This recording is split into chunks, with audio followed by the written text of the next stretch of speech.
This is Democracy Now!, democracynow.org, The War and Peace Report. I'm Amy Goodman.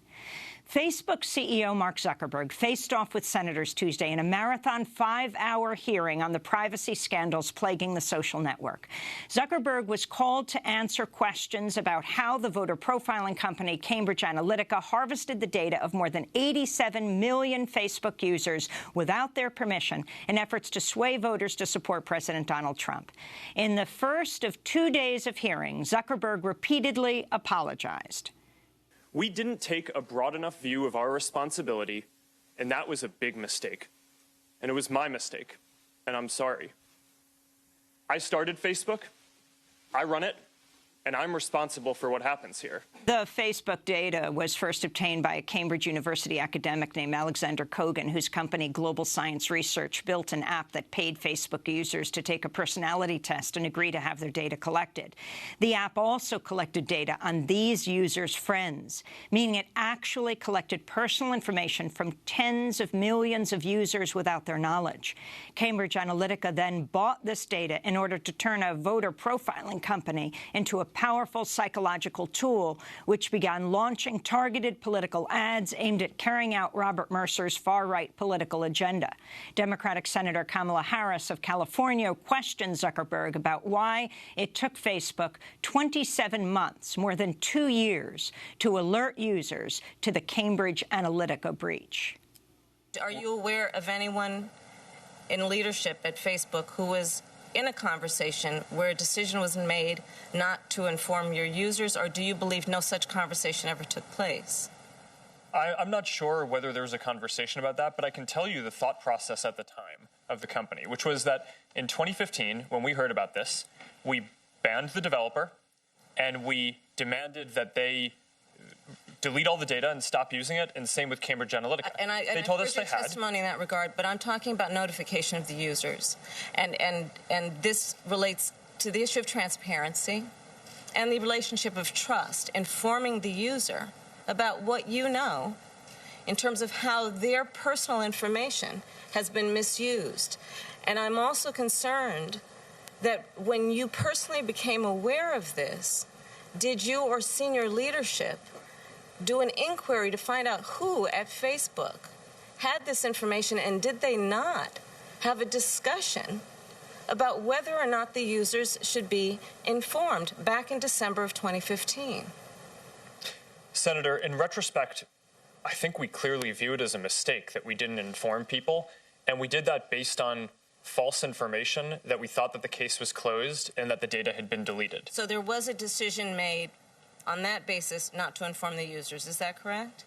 That's my understanding, yes. Okay. And but in retrospect, I think that was a mistake, and knowing what we know now, we should have handled a lot of things here differently. That is Mark Zuckerberg answering the questions of California Senator Kamala Harris. We begin today's show with Zeynep Tufekci. She's an associate professor of information and library science at University of North Carolina at Chapel Hill, also faculty associate at the Harvard Berkman Center for Internet and Society, author of Twitter and Tear Gas, The Power and Fragility of Network Protest. Her recent piece for the New York Times is headlined, "We Already Know How to Protect Ourselves from Facebook." More than 2 million people have viewed her recent TED Talk titled, "We're Building a Dystopia Just to Make People Click on Ads." Professor Zeynep Tufekci, welcome to Democracy Now! Can you talk about what happened yesterday, what Mark Zuckerberg said, what he didn't say, and what was and wasn't asked by the senators in the first of 2 days of hearings?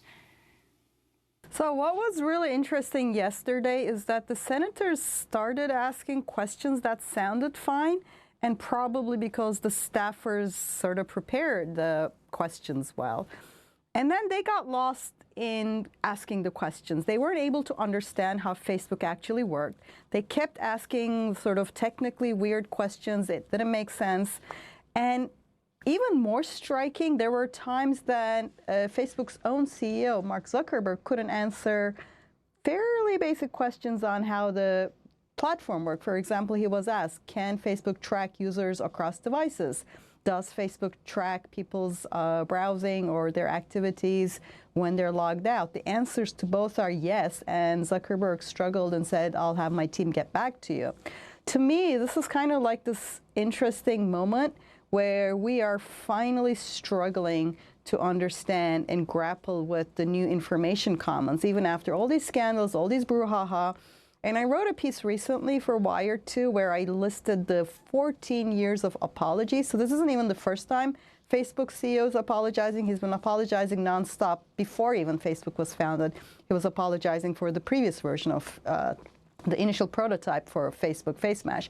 So, I mean, 15 years later in, we're finally starting to deal with the kind of power a platform with 2 billion users, pretty much significant amount of information flows, socialization, civic functions, politics happens.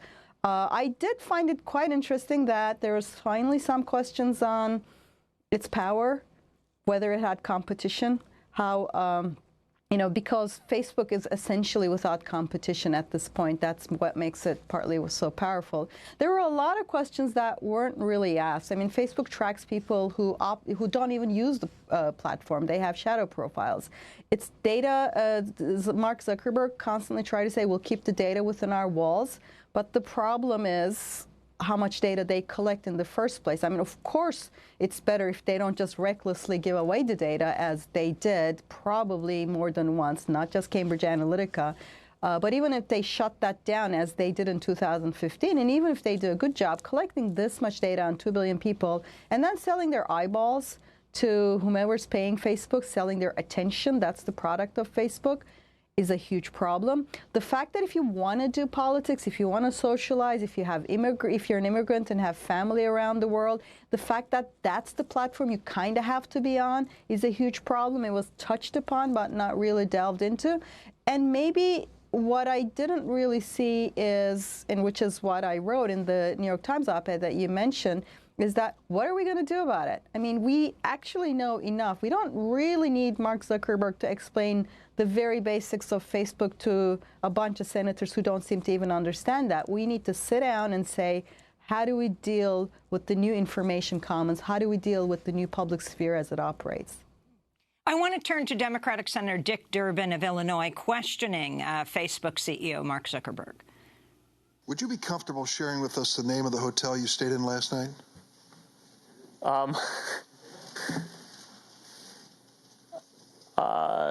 No. If you've messaged anybody this week, would you share with us the names of the people you've messaged? Senator, no, I would probably not choose to do that publicly here. I think that may be what this is all about. Your right to privacy, the limits of your right to privacy, and how much you give away in modern America in the name of, quote, connecting people around the world.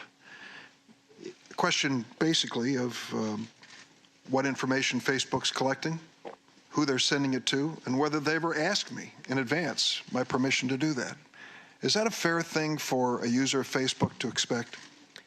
Yes, Senator. I think everyone should have control over how their information is used.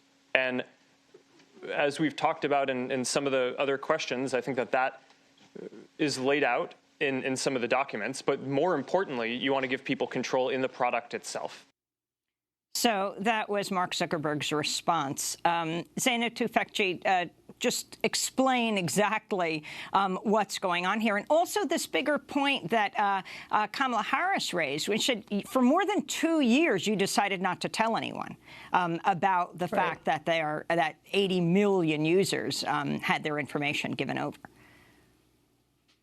Right. So the first thing, what happened is if your friend had downloaded an app, then your information got transferred to the app maker. And while Cambridge Analytica is in the news because of its political implications, there were maybe tens of thousands, maybe even more apps that had that kind of access until 2015 or so. So I would personally be surprised if the number of people's information was taken that way and then transferred to other parties and is existing somewhere on the dark web, is not pretty much everybody who's been on the site. And that was about 1 billion people at the time. So that's the important thing, is I think that kind of data harvesting probably is much larger than just the Cambridge Analytica app, which is just one app among many. So the second thing about the privacy controls is Facebook does two things here. One, they keep trying to say, we give you control, we'll keep the data ourselves. And even if you take that at face value, but as the Cambridge Analytica app scandal sort of shows you, they weren't. But even if they do this from going forward, what happens is it's quite hard for people to understand exactly what kind of data is collected. And a lot of their controls have been obscure. Like there's no one little click saying, do not collect data about me. It's like you have to kind of figure out, you have to go into a million different menus. And I'm, you know, I have a technical background. I've been studying this stuff for a long time.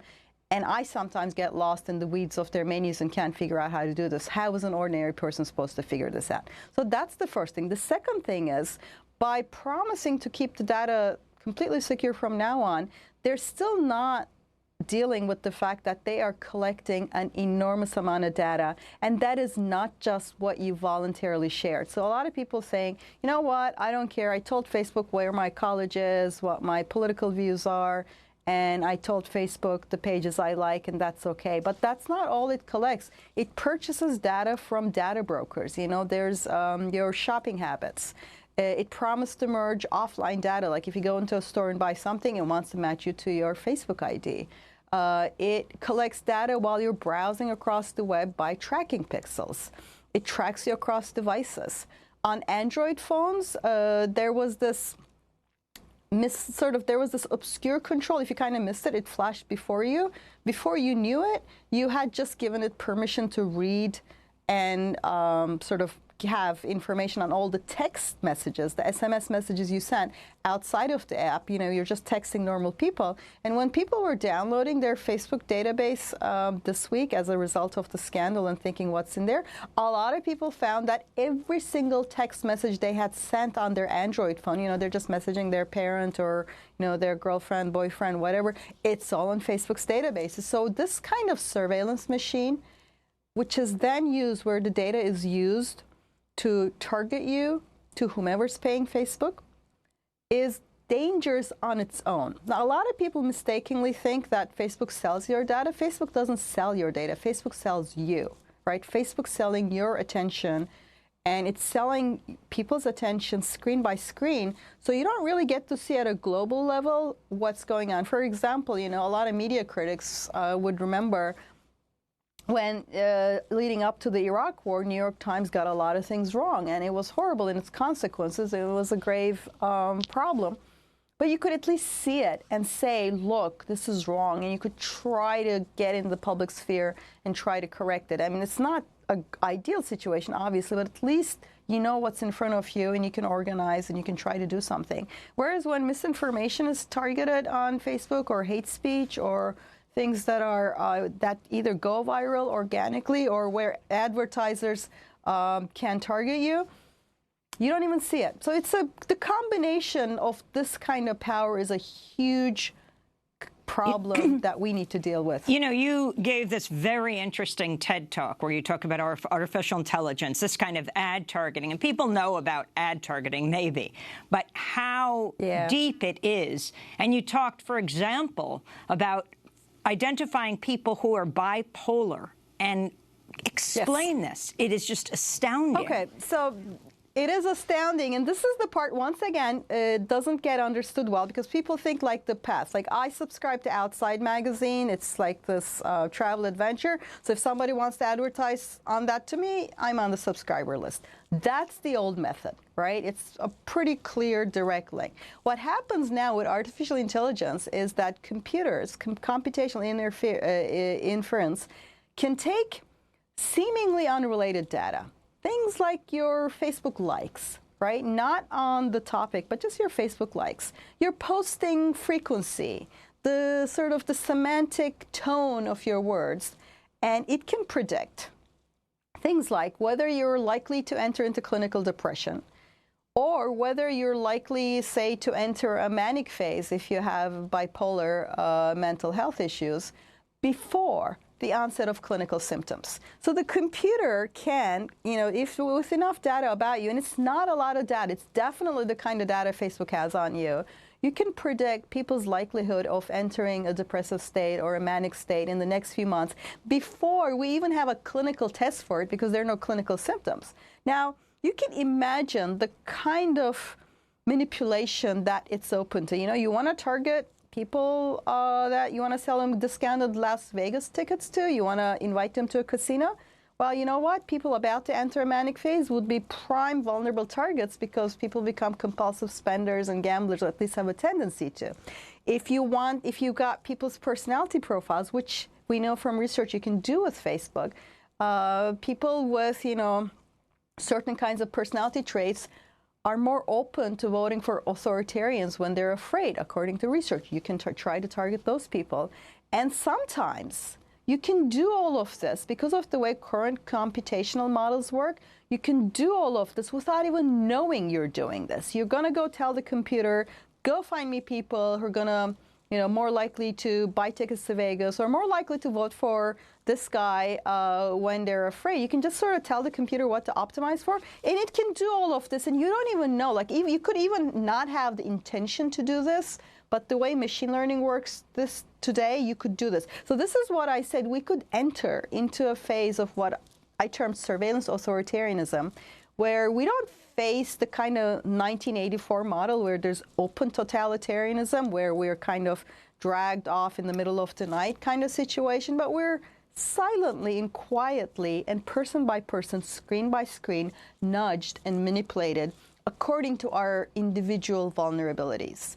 That kind of authoritarianism would even be hard to realize. You'd just be sort of like being nudged here and there are these slow changes over time. And that's what's scary. That's what we got to get ahead of and not end up there.